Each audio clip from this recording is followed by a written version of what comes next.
Tapi saya akan mengajarkan bagaimana cara kita mengadakan refleksi pembelajaran. Kita anggap yang sedang nanti saya tayangkan videonya, kita anggap video yang saya tayangkan itu adalah Bapak Guru yang sedang mengajar dan Bapak Ibu semua sebagai muridnya. Nah, nanti roh dari Bapak Guru yang mengajar itu saya gantikan gitu. Jadi nanti saya minta Bapak Ibu semuanya mengamati video yang akan saya tayangkan. Kemudian seandainya Bapak sebagai murid dengan guru yang seperti itu, kesannya seperti apa? Nanti ada namanya lembar refleksi, yalah. Masing-masing peserta nanti menuliskan refleksi, mempraktekkan bagaimana kita merefleksi suatu pembelajaran. Nah, pengertiannya dulu deh.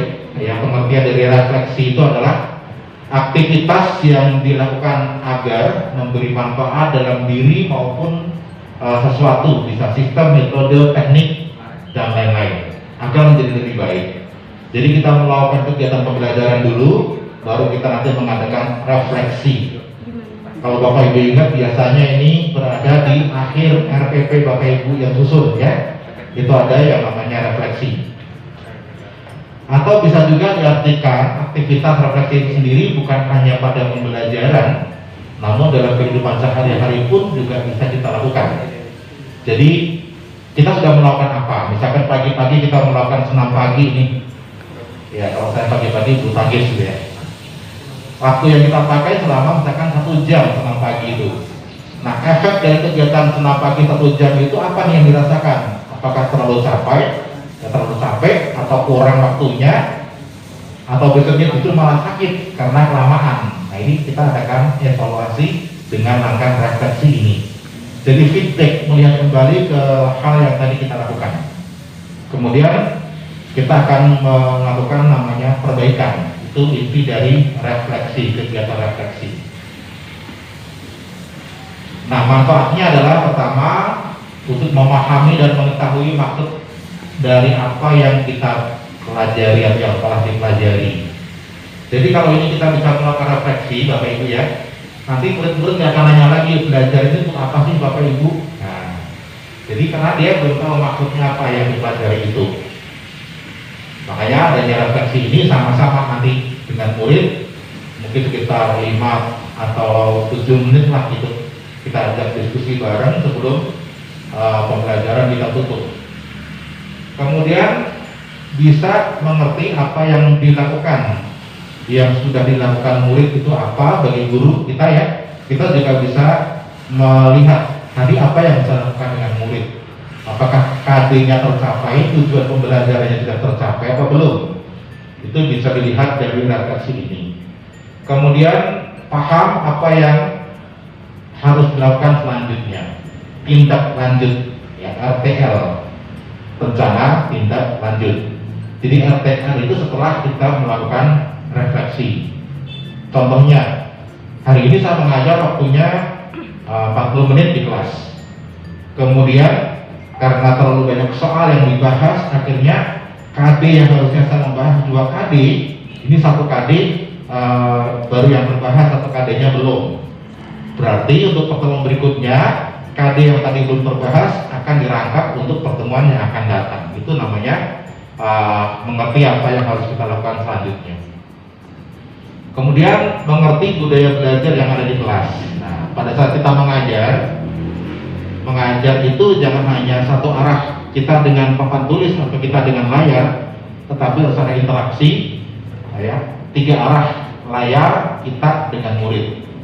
Kita bisa mengamati muridnya lagi nungging ya, muridnya lagi ngopi, muridnya lagi tiduran, atau muridnya aktif. Kita harus tahu ya, jangan sampai nanti kita ngajar terus itu muridnya keluar, kita nggak tahu. Muridnya lagi pada tidur, kita nggak tahu. Artinya kan apa yang kita sampaikan, tujuan pembelajarannya tidak tersampaikan dengan baik. Kemudian mengetahui proses pembelajaran. Nah, proses pembelajaran itu dari mulai yang persepsi, motivasi sampai dengan kegiatan penutup, apakah sudah semuanya kita lakukan atau belum, itu kita bisa melakukan perbaikannya atau melakukan evaluasinya pada saat refleksi ini. Jadi setelah refleksi kita lakukan, kita sudah punya strategi oh tadi cara ngajar saya seperti ini kok kayaknya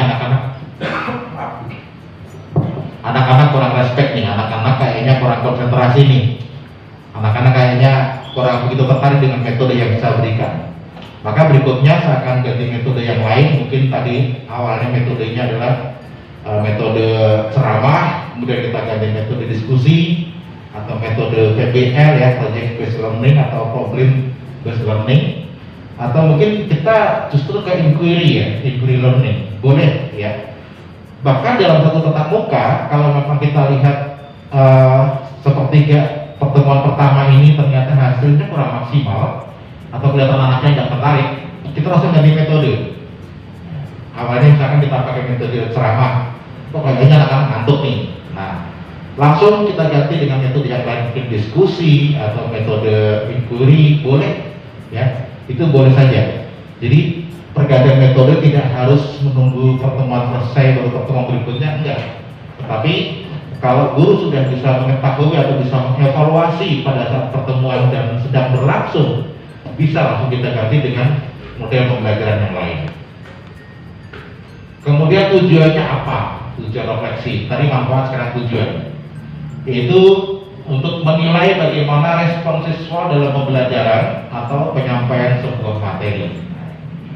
Jadi yang terpenting intinya di sini kita akan mengetahui respon siswanya seperti apa. Ngantukkah, tertarikkah, bosan, atau justru tinggal ngobrol sendiri nih. Artinya kalau begitu kan yang kita sampaikan itu nggak nyampe kepada tujuan pembelajaran, nggak tercapai dengan baik gitu. Kemudian mengetahui minat siswa pada sebuah pembelajaran ya, sama halnya itu ya. Jadi kalau nggak minat biasanya ya sudah mereka bisa sendiri, main sendiri, ngobrol sendiri dan sebagainya. Yang ketiga, agar guru bisa memahami apa saja kelemahan dan kekurangan dari sebuah pembelajaran yang telah dipresentasikan di kelas. Jadi tadi saya sampaikan, misalkan saya awalnya presentasinya seperti ini nih, tulisan semua gitu.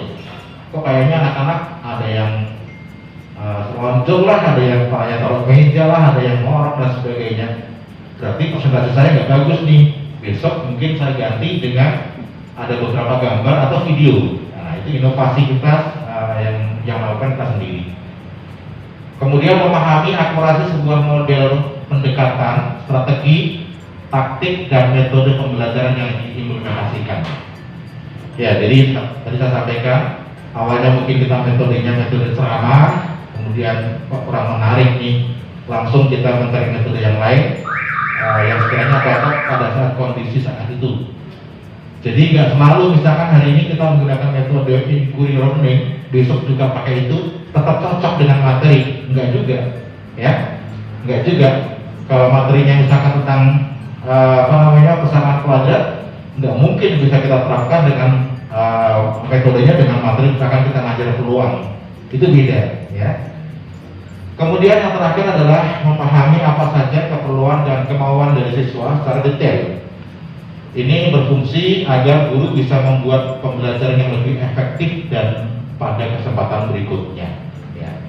Jadi kita mendapatkan feedback dari siswa kita, misalnya gini, anak-anak tadi pada saat kita belajar, saya lihat kok kalian kayaknya kurang tertarik, kira-kira ada apa ya? Apakah suara bapak kurang kenceng, atau terlalu keras, atau pelajarannya ini kurang menarik, atau cara penyampaian bapak yang kurang menarik dan sebagainya. Ini nanti anak-anak akan memberikan feedback buat kita. Ya, iya pak, ini pelajarannya kayaknya terlalu monoton, penyampaiannya dengan metode ceramah.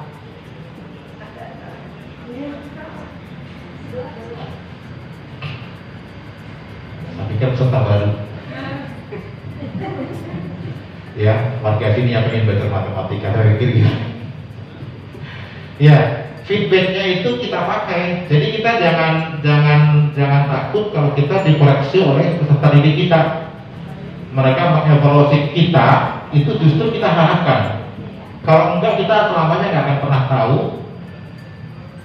Ya, nggak akan pernah tahu apakah yang kita lakukan itu sudah sesuai atau tepat sasaran atau belum. Kita nggak akan pernah tahu. Ya, tanpa ada feedback dari siswa kita. Daripada nanti gini, begitu ganti guru lain yang kebetulan cocok metodenya dengan anak-anak kita, dia bicara, ya Pak, kalau dengan Bapak ini enak, kalau tadi dengan Bapak yang tadi itu nggak enak banget, ngajarnya monoton, mana galak lagi gitu. Kita nggak usah dibentak-bentak ya, namanya kita nggak tahu kan kita nanya, itu nggak boleh masa Pak dan sebagainya. Ada yang berkaitan dengan pembelajaran mulai dari ungkapan positif hingga negatif. Nah, tapi kalau di kelas apa berani anak-anak kita mengungkapkan negatif tentang kita gitu ya?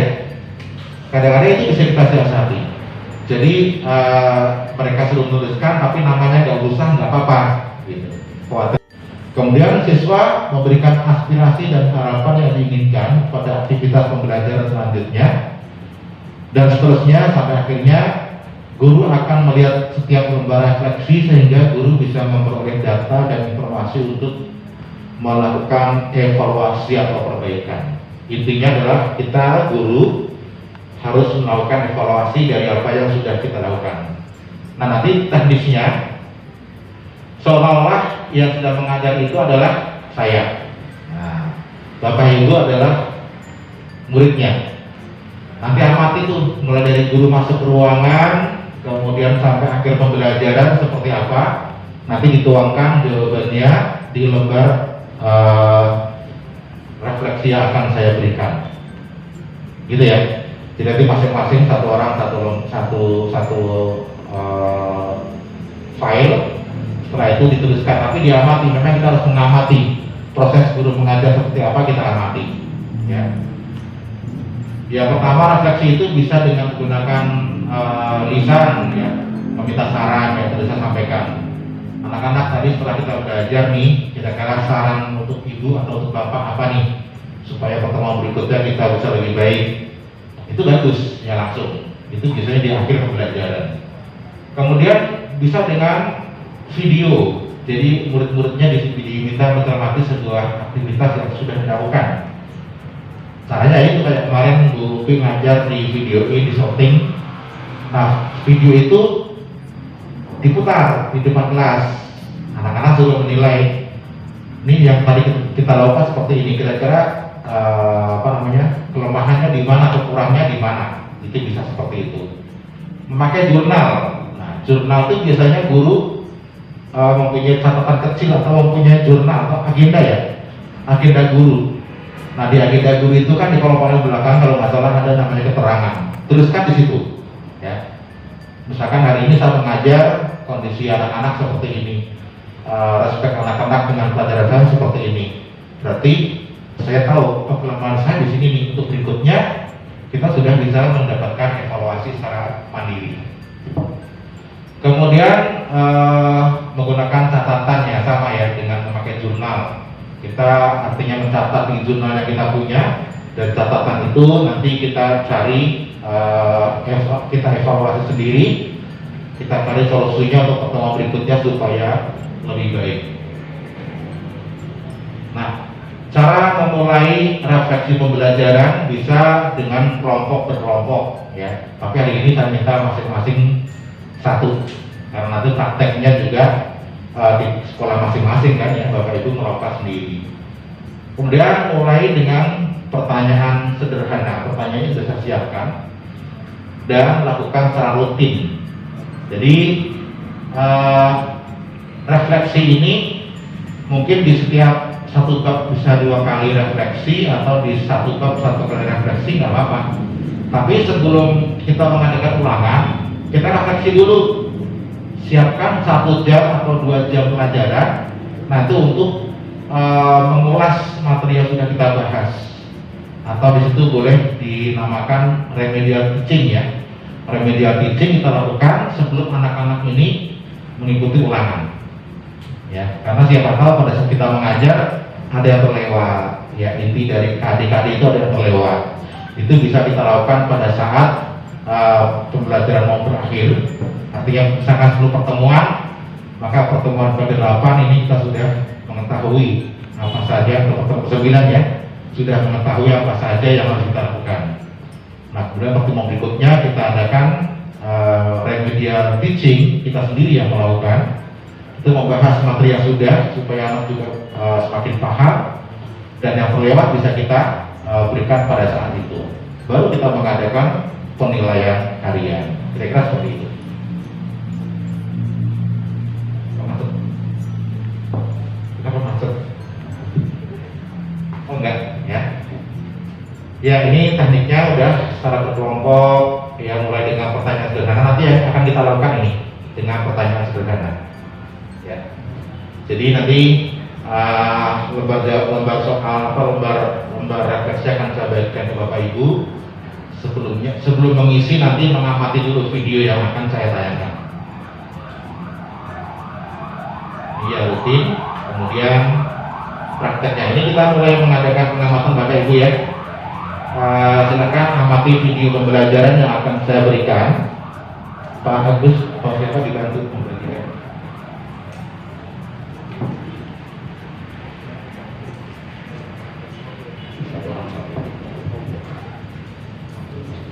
Jadi lembar refleksinya saya berikan ke Bapak Ibu. Sebelum diisi, nanti amati dulu video yang akan saya tayangkan. Maka kemarin saya minta dibawain sound dari Bu Upi. Alhamdulillah, terima kasih Bu. Karena video yang akan kita tayangkan kalau nggak pakai sound ini nggak jelas gitu. Ya, silakan perhatikan tayangan video yang ada di PPT saya.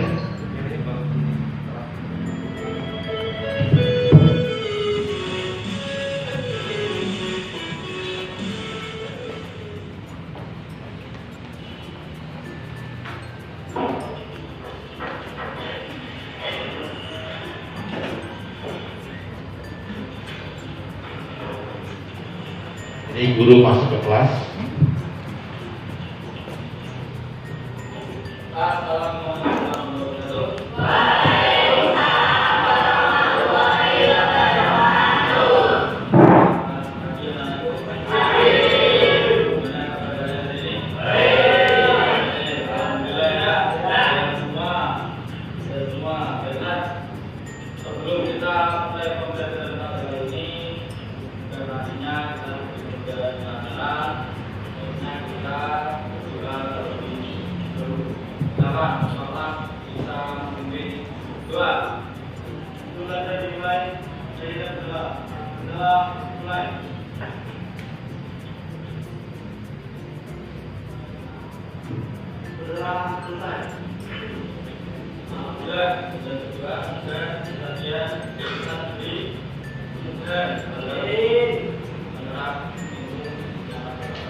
Ya, setelah berdoa di absen kehadirannya.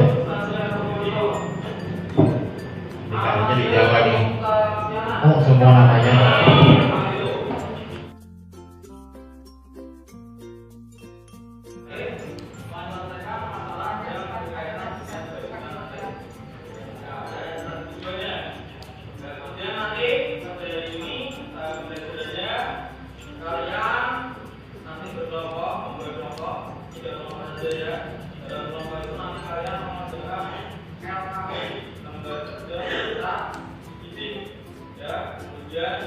Berdiskusi dari orang yang dekat secara kelompok, kemudian